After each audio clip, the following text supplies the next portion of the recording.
a little bit early horror movie night, as is our tradition here. When it is the last pick of October, we dig back into childhood nostalgia. Maybe not our childhood nostalgia, but someone's childhood nostalgia. That's somebody's. Because this film came out 25 years ago. Good God. I was 13, so I was past Disney Channel original movies at that point. Yeah. Scott, you were 14, 15 at that point. Kyle, you may have been the ripe age for this. Yeah, and you know what? I think I watched it for the first time A couple days ago? 5 years ago, 7 years ago. I watched it for the first time during the pandemic with Megan, so you're not alone. And we were like, this is kind of terrible. Disney Channel movies were just not. I didn't watch Disney Channel anything really. I was a purely Nickelodeon kid. Cartoon Network at my grandma's house sometimes, but I was never a Disney Channel anything. Fox Kids a little bit, but here's the thing. There's a reason why most people all agree on what the best Disney Channel original movies were, because the bar was low. So when you got this, or you got Brink, or you got anything that was even remotely memorable, it felt like it stood on such higher shoulders than some of the ones that are just horse feathers or whatever that shit. They would just make Girl is on a Farm, or this is the racing movie. So these were kind of the best that we got for a lot of it. And I mean, here's the thing I will say. I don't think this is a good movie. I don't think I'll ever rewatch Halloweentown. I think this was my last watch. But I will say that I do like the looks of some of this stuff. I like the town. Yeah, I think Benny, I think the Benny, kind of claymation, kind of puppet, weird Benny. Thing. Benny looks awesome. There's a scene where they go to a tooth fairy, and the nightmarish practical effects on these faces, where they've got these giant elongated noses and giant eyebrows, and it's something that makes this feel a little bit more special than if it was just some people with some makeup on their faces and nothing else. They really did go in on the practical effects, and I must applaud that much. There are a couple scenes that I like, but boy, all in all, I feel bad, because I think that there is a die-hard audience that grew up loving Halloweentown, and they're going to be listening to this episode and hating us. Yeah. No, it's true. There's a whole populace of people who really, really like this, and I don't know if they like the whole series, or they at like least just 3 of the 4. They are very upset that Sarah Paxton came on and took the place of Marnie in Return to Halloweentown. Okay. Well, there we go. So Thank you has for anybody diving seen into the politics of Halloweentown? Well, the funniest thing I've is seen that all 4 of them. Oh, you've seen all 4? So is her name Kimberly J. Brown, or what's? Anyway, I mean, I'm screwing whatever that up. It is. I don't remember most of it. During the pandemic, I just was I'm going to watch every Disney Channel original movie during the pandemic, because I've never seen any of them. So I just would rock through these. During one of arguably maybe the worst times in your life. Why not make it feel a little bit better in context? And I just mean on paper, not your particular life. Just historically a really shitty time, and Matt Kelly is watching Zombies 1 and 2. Yeah. You are a nightmare. I love you. God. But here's the thing, none of these people, for the most part, are big names beyond the grandmother and the mother, right? You've got April O'Neil from the first Teenage Mutant Ninja Turtles movie, and you've got Debbie Reynolds. And then the rest, it's not much is really... you scroll to every one of their IMDb pages or their Wikipedia pages, and there's either no hyperlink on their name, or when you hover over their name, their bio is just most famous for playing blank in Halloweentown. Right. Yeah, that hyperlinks to Halloweentown on Wiki. It's very recursive. That being said, even though I'm saying all this stuff where it's this movie isn't for me, it's not for me, whatever. If a local horror convention was hey, we got the entire original cast of Halloweentown back for a reunion, I'd be like, that's pretty cool. I want to go see that. Man, these Disney movies, they just have the worst kids. The worst kids. Yeah. They're bad. They are Italian horror's equivalent of kids, of bad kids. They really are. I don't know what you're talking about, dude. That little girl, Sophie, she's fun. No, and Sophie's done nothing. No, she's great. That's the worst part. Sophie's had the least career out of the three kids. Let's give her the HMN signal boost. Her name is Emily Roske. Roske, Roeske, and she. Let's bring her to the table for the convention. Hell yeah, dude. I love, again, IMDb is a crazy place. Her profile picture on IMDb is, I think that she was doing maybe some sort of martial arts expo. She's got some sort of tunic on with an American flag behind her, and she's got her fists up like, it's like one of those presentation poses. And not quite the weirdest thing that we have seen on IMDb in the last month, but still quite strange. But yeah, she's just known for Halloweentown 2, and Three Ninjas, High Noon at Mega Mountain. Is that the one with Hulk? With Hulk? Yeah. I like how you guys knew that, because I sure as shit did not. Yeah. Well, here's something that I will say, actually. The early Disney Channel original movies had better storylines, but worse child actors. I feel like in the last 10 years, they have been way worse storylines, but you're seeing, like, Zendaya in those first, point. Like, you're actually seeing, like, the Disney stars that became, like Zac Efron. You know what I mean? Like, High School Musical was a Disney Channel original movie. They definitely were getting stronger actors as the scripts were also declining in quality. So it was a very strange situation there. What do we think about Marnie here? Because at the start of this movie, she is kind of a brat, but I do appreciate her fighting for the right to celebrate Halloween and sticking up against her mom. I'm surprised that there are not as many people who dress up as Marnie in that first outfit for Halloween. Dude, like that neon, it looked like like what you would practice juggling scarves with. Like, it's made out of chiffon. Yeah. It's fantastic. I love that. That whole outfit is just that look. It's the shit. Yeah. She's actually quite stylish. I love her nerd brother, though, because even after Dylan sucks. No, I'm not saying I actually like him. I'm saying that even after, I like the conceit of the character, that even after he gets his powers, like at the very end of the movie, he's still like, well, let's talk about astronomy. I mean, he sucks so hard, but he's my favorite character at the exact same time. Like, everything that he does, he's such a dork. And then I'm just like, but I fucking love this guy. Yeah. Did we write any quotes down when we were watching this? I sure did. No. Do you want some? Oh, good. I mean, I wrote down one, which was just the way Sophie goes, I want that cookie. When she's denied the cookie in the beginning of the movie. Oh, man. I mean, and, my favorite line, I'm going to come out of the gate real hard with this one. When Marnie is all upset that she doesn't get to go out for Halloween, she sits down, she plops down on a chair and goes, look, I'm a potato. And I feel like the fact that my Irish wife has not dressed up as a potato for Halloween ever is just crazy, because that woman loves potatoes more than she loves me. I think the next line is great too, though. She says, I'm a potato, and then she goes, I might as well just dig my roots into the carpet. No, I get that, so but it's sassy. She's super sassy, but I just mean the look, I'm a potato is such a great sound clip by itself, Look, I'm a potato. And then there's something like, Scott, you should use that to kick off a thrash cover of Mashed Potato Time from the 50s. Wow.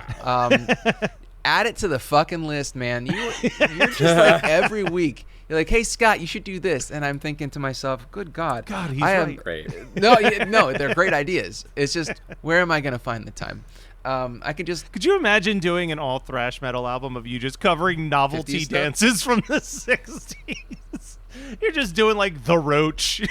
It's basically what I want from SOD. So I could do that with all those novelty dances. I mean, I could do the Pink Shoelaces song. Yeah. I mean, if I would have done that 6 months ago, I would have It'd gotten mean some more, great yeah. eyes on there. So Hey, maybe I have who to knows? wait. Maybe Madison Time will come back one day. Yeah, but also she says the look, I'm a potato, and then they put on their Halloween costumes from Grandma, and Marnie goes, look, I'm a Wiccan, and then Sophie goes, I'm a ghost, and then the annoying younger brother goes, I think I have a big pimple, but he really looks like a potato. Yeah. He looks like a potato. Is that He around looks the like same- Mr. Potato Head dressed up as a Viking, which is a great, great mashup. Is that around the same time where he also has my favorite line to show up in a Disney movie, which is, of course, wow, a pentagram. Yes, I love it. That's another one. Could use that for the start of a song, too. Scott, I don't know. For those who are watching this on the Patreon, did anybody just see a bubble Yep, with that's a thumbs new up? thing that StreamYard has done for anybody who has Mac OS. You put your thumb up, and a little thought bubble will show up. What? In your head. Holy shit! It does the same Can for you do thumbs down and peace. Yeah! I thought that you were going to say that you saw something in my hand, which was quite possibly the spookiest mug That's that a I could Bat have. Boy mug. It's a Bat Boy mug with 3 bats on it. And I was gifted this last year for my 40th from some wonderful friends of mine, Ann and September. Shout out to Ann and September. And this is filled with some warm apple cider because my original thought process for a drink for this movie was I was going to be all clever and make candy corn vodka, which you can do. You just literally put candy corn in vodka, let it sit for a week, and then, you strain it and you drink it. And then I was like, one, that's a great idea, but I'm probably going to hate it. And 2, I didn't have time. I literally was like, I should do that a week ago. And then yesterday I'm like, well, I guess I'm not doing that. So Not happening. Warm cider. Cheers. That's truly a perfect drink. I grabbed a beer called Autumn Winds, just a fest beer. I'm going to have some autumn winds after the cider.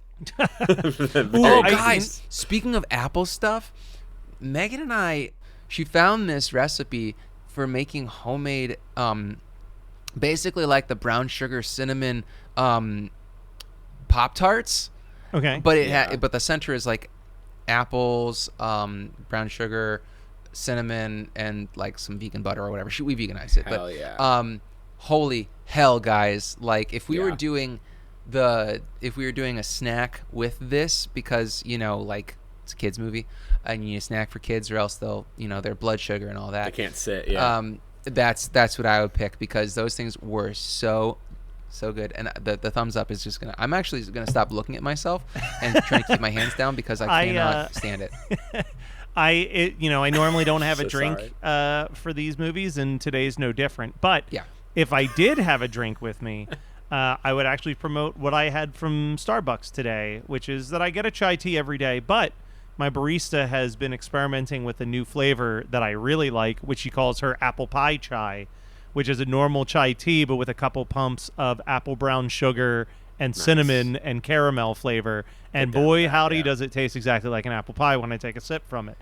And I also imagine that what it does to you is like what when they would drink those potions in old school cartoons is, because that sounds like it's got so much sugar. I'm all about it. I'm not sugar shaming anybody. The first time she made it for me, I thought I could see through time and space when I was sipping from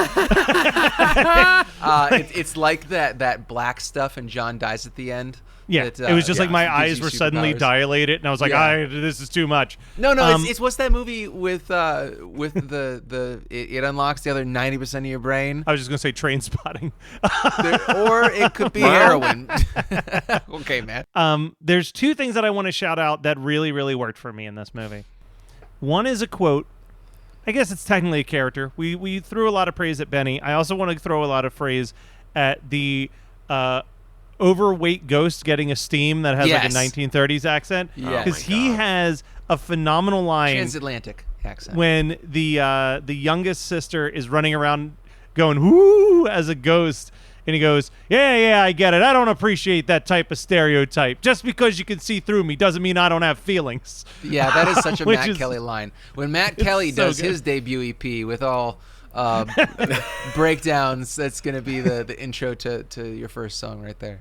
Absolutely. But it's all Midwest emo intros. Yes. There's no lines. It's just, Oh my god. That's it's never just an amazing, album. actually. It's Yeah, just an never album of resolutes. intros. That's your band name too, I presume. It never resolves. never resolutes. The best scene in this movie, and I genuinely believe this, and this isn't me being ironic or sarcastic or anything, is the movie theater scene. It is so well shot. Like them walking in and it's all the frozen bodies in there, and then like the screen opens and we see our villain for the first time in the it's just like it's all so well done. It actually feels kind of scary for a kids movie. Like I love that scene, and I remember watching that scene and thinking, ooh, this is why we're here. Okay, I'm glad that I rewatched it for this scene and this scene only, and then all of that goodwill falls away when we hear the most 1998 children's entertainment line of when the mom shows up and tries to do a spell and the flowers grow on the kid, and he goes, I said powers, not flowers. And there's even like a whomp whomp sound like after she says it. Bullshit. How is that possible that that's your least favorite part of this movie when that is such, like, again, that's such a Matt Kelly thing. You think that would kill in any other movie. I'm just saying that dries up all of the like goodwill that movie theater scene has created by bringing us back to the reality of like, this is still Halloweentown. We're still watching a Disney Channel original movie. Fair. Although I will say that I did feel a little bit of FOMO watching this movie when you meet the mayor of Halloweentown, because I want that job. I want to, not in the evil way, but I literally want to be mayor of Halloweentown. I mean, look, you're one step closer with your current job. Well, that's funny because keep climbing the ladder, baby. Yeah. Well, yeah. I mean, if I get to president of Halloweentown, it's close enough, right? Well, so the thing is that's the joke with my buddy Johnny and I is he always calls me the mayor of Halloweentown. I'm like, I wish. Fucking wish. Mm-hmm. So, I mean, I want the responsibilities of Halloweentown. So if anybody has an in, I would love nothing more than to put my name on that ballot. Yeah, call some people. Call some people. Oh, man. When are the primaries for that? Scott. But I mean, I think we did a good job here, right? Like, I don't think we've offended anybody who adores Halloweentown. No. So here I feel like somebody might be waiting for this comparison, and I hope that I'm not taking anybody's double feature, but clearly, in my mind, Halloweentown doesn't happen without a conversation about Hocus Pocus, and to me, Hocus Pocus just has a lot more going on for it than fucking Halloweentown. Well, I think because Hocus Pocus, for starters, has a Mick Garris pen script, which like has a little bit more edge to even it. horror, even horror like fandom aside, just as like a movie that Disney did that has Halloween as its main focus and purpose. It's like Halloweentown just feels like, I don't know, it feels like a library book that I got and I thought that was going to be more fun than it was. Yeah.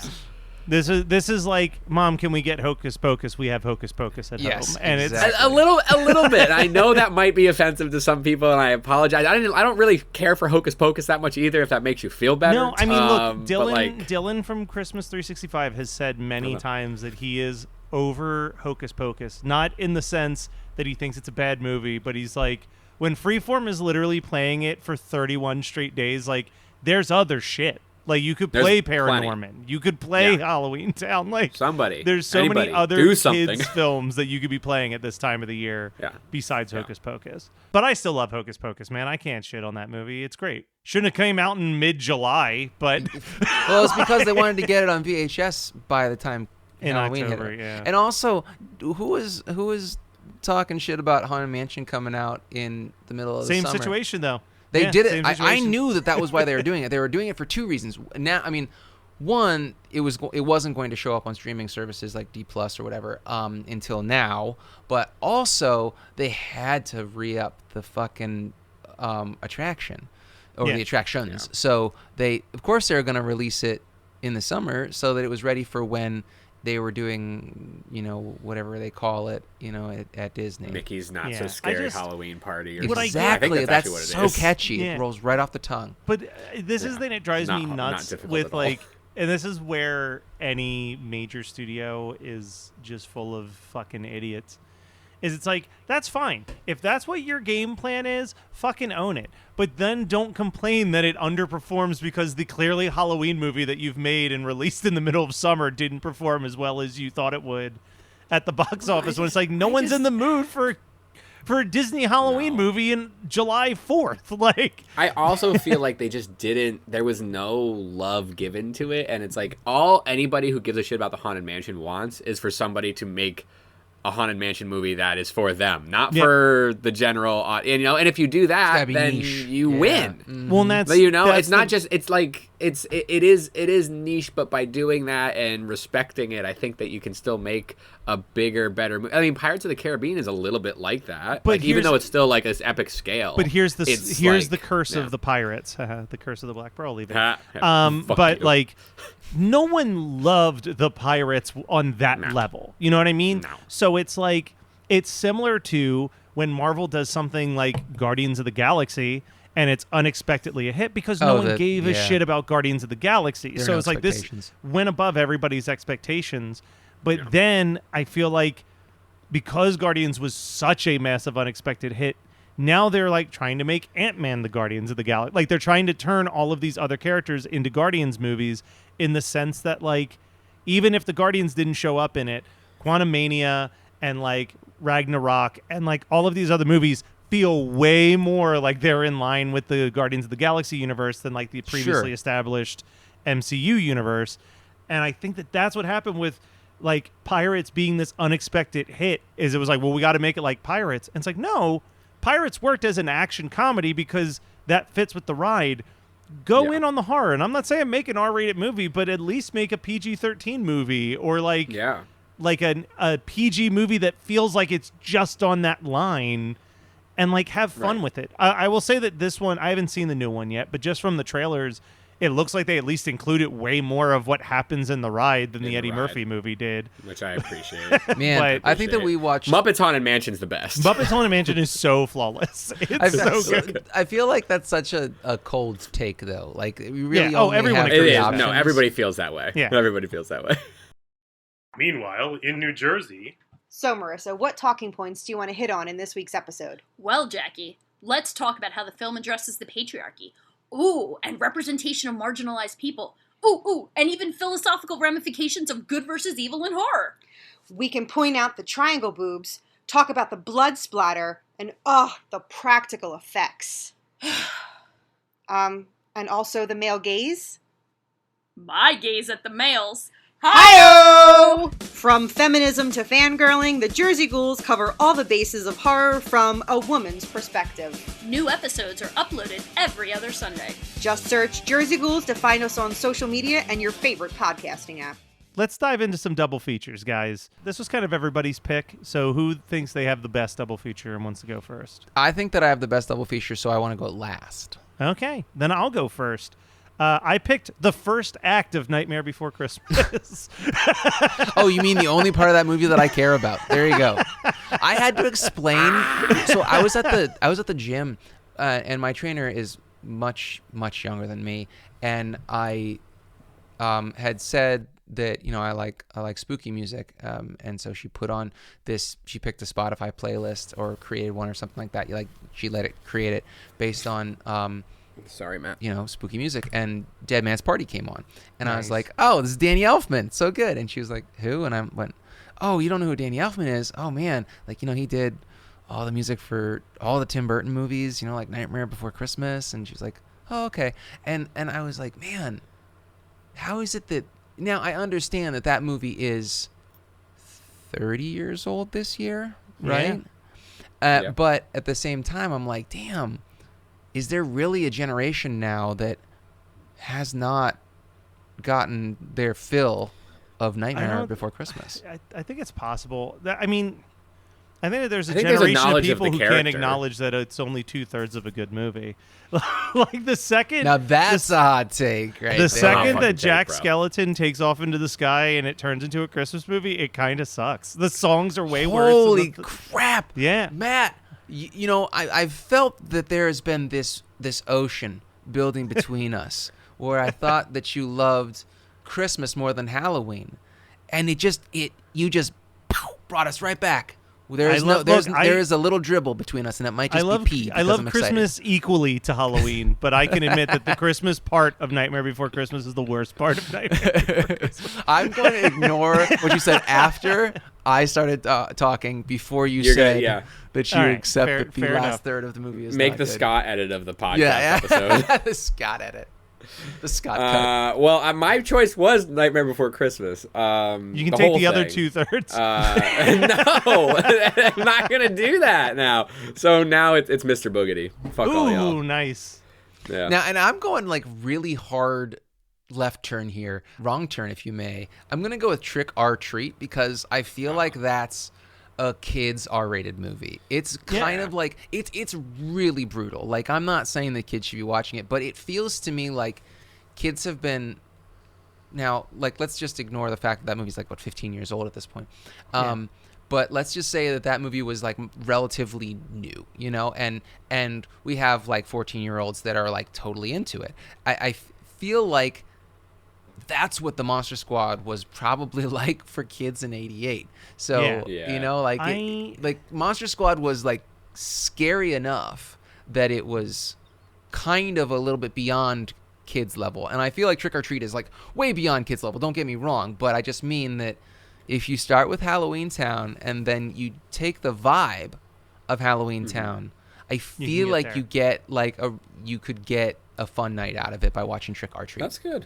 I'm also gonna just but also don't show your kids under 10. Like that. I'm not saying be a bad parent. Just throwing this out there because I just recently rewatched it. I think the king of kids movies that are rated R is still Dolls.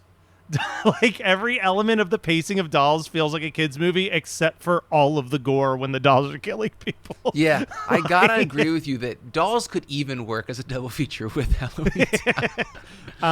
But now let's very childlike. Very much so. Now let's go to everyone's new favorite segment, What's Going On? Where we talk about some of the stuff going on in the world of horror movie night. This is your last call on the podcast for a scare package. Second Halloween ends. It strikes midnight. It becomes November 1st. They're gone. Doesn't exist anymore. So for $40, you will get a shirt. You will get an enamel pin while supplies last. You'll get a full set of all of the horror movie night trading cards. You'll get a bunch of stickers, and you'll get some extra fun stuff. Bars of soap, CDs, VHS tapes, DVDs, Blu-rays, maybe even a second shirt. You never know what the extra piece is, but it will be worth your money, and it will help us out because it'll help us clear out our inventory and start to buy some new and exciting shirts. We have some cool designs that we want to get. Yes, we've got cool designs that we want to get going.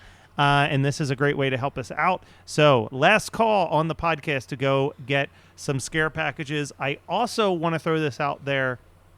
I believe it will be the Sunday before Halloween. So this Sunday coming up, fingers crossed if I can get this to work.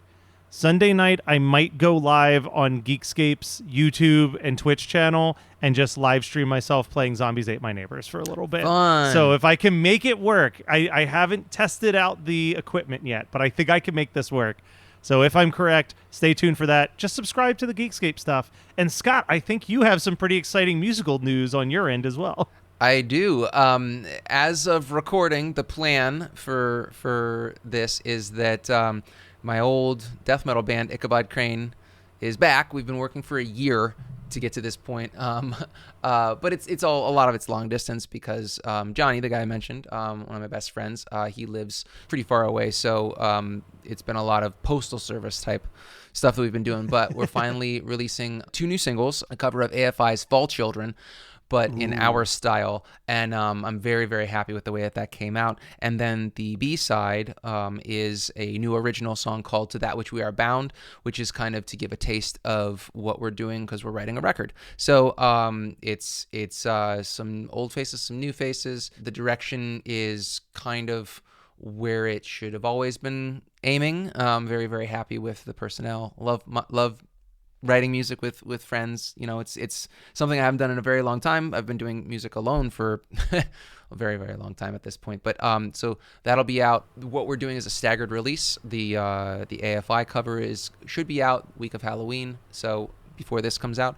It should be on all streaming platforms, hopefully before Halloween. And then the original song will be out probably 2 weeks later. We're trying to stagger it so that we can keep some eyes on our stuff. Nice. All right, let's dive into our final segment. What did we watch? Since I kicked off the double features, I guess I'll kick this off as well. Recently hosted the October Weird Ass Movie Night. And if you listen to the Patreon, I had asked Scott and Kyle for advice on, do I end the night with WNUF or the Out There Halloween mega tape? And I could never come to a conclusion, so we just did 4 movies this month. Nice. And watched both of them. And I need to just give it another shout out. I love WNUF. It's a Halloween classic. Holy Christ, the Out There Halloween mega tape, though, as a child of the 90s, is just perfection.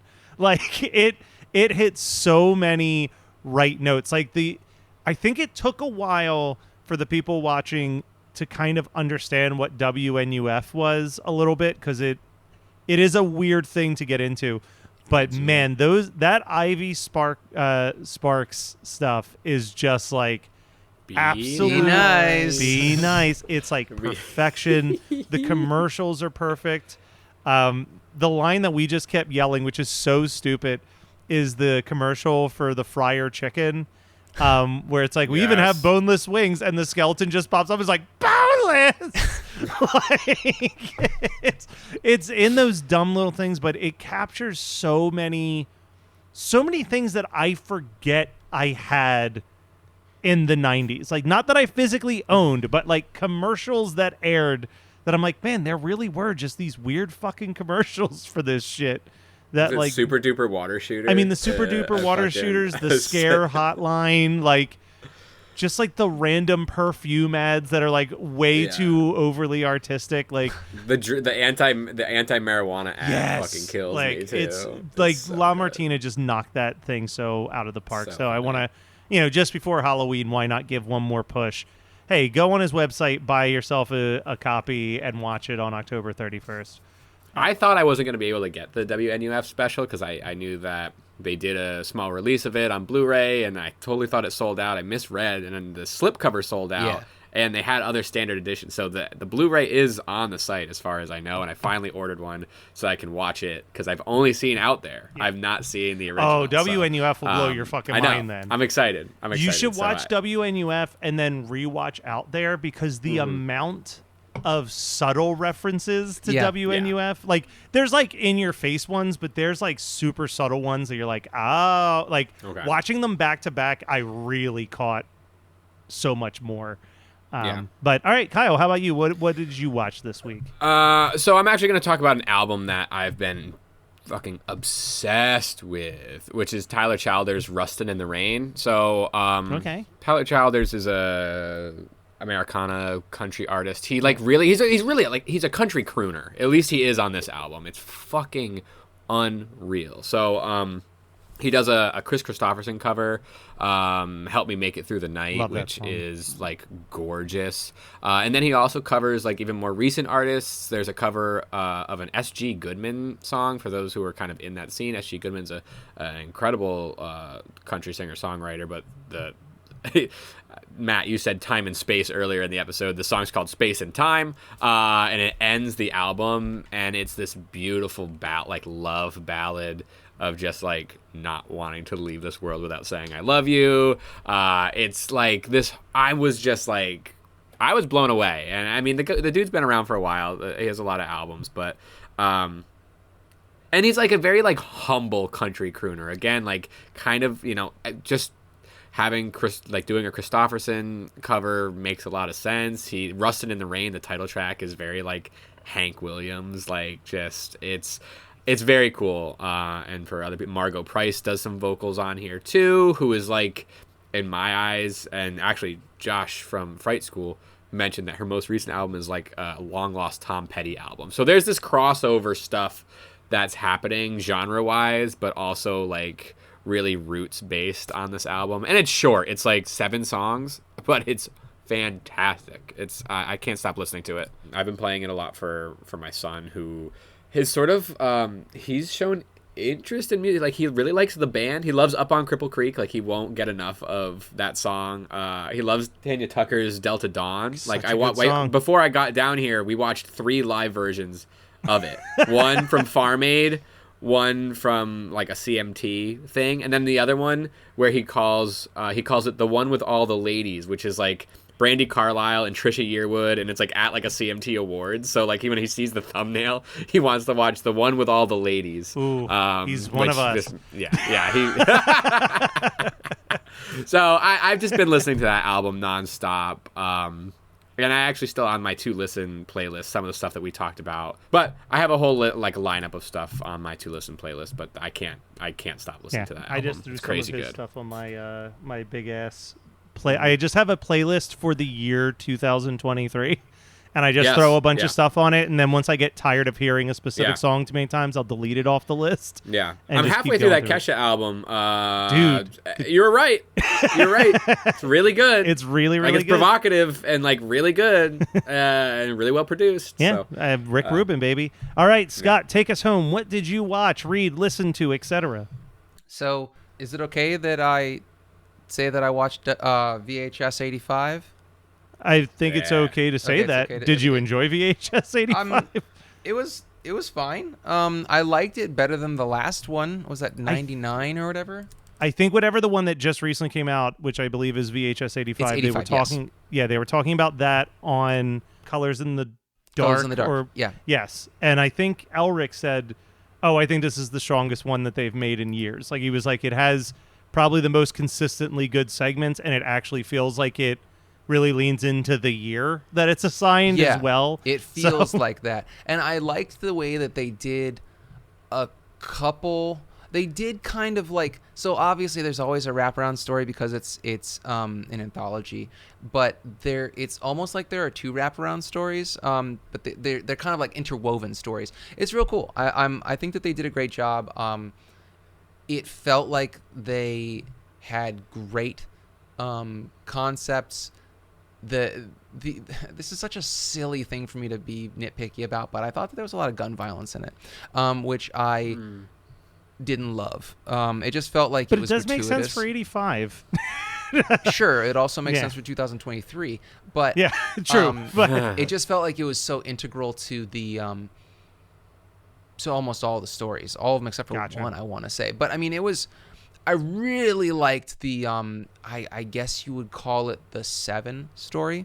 So you'll know if you watch it what that story is. I like that a lot. I thought it went from being like God damn it, that was like a waste of 10 minutes to being like, oh shit, now it's fucking like a great concept. And I really like the way that they brought it back around. So I think it was pretty strong. I think it was probably the strongest since 2, and 2 is basically untouchable for me as far as the VHS series goes. So nothing else comes. There's a lot close. of good directors on here. Yeah. Scott Derrickson comes in and does one, which is crazy. Which one did he do? Does it say that? He did Dreamkill. That was the last. Last and it was solid. It was done very well. I think that the camera work in that one was probably the best.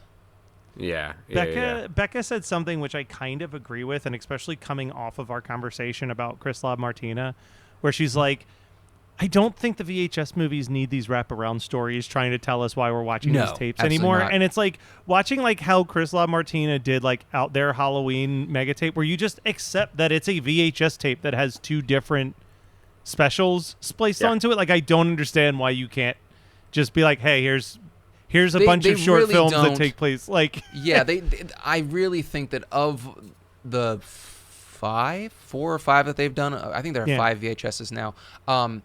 I think that this is the one that they lean the least heavily on the wraparound story. It's almost like first an one. afterthought. It's so stupid. It's just like, got to go in this house and just find a specific tape, and you're just like watching them watch tapes. Well, it's okay because think about it. It's been what 8-10 years since that one came out. Whatever it's longer, been. dude. It's probably been close to 15. Wow. Yeah, because I saw it I was a junior in college, and I saw it at South by, and I think so. That was that's like 12 years ago. Yeah. Well, in any case, I think that the concept of VHS has gotten stronger and more defined, and that's why that they're probably going to eventually not need wraparounds. Thankfully. Thank God. Speaking of us all getting old, we were all too old to be watching Halloweentown this year. So stay tuned next week where we'll watch a far more adult movie from just a year after this one. So stay That pregnant tuned. pause, man. Stay tuned for that one. And we'll be back next week with more Horror Movie Night.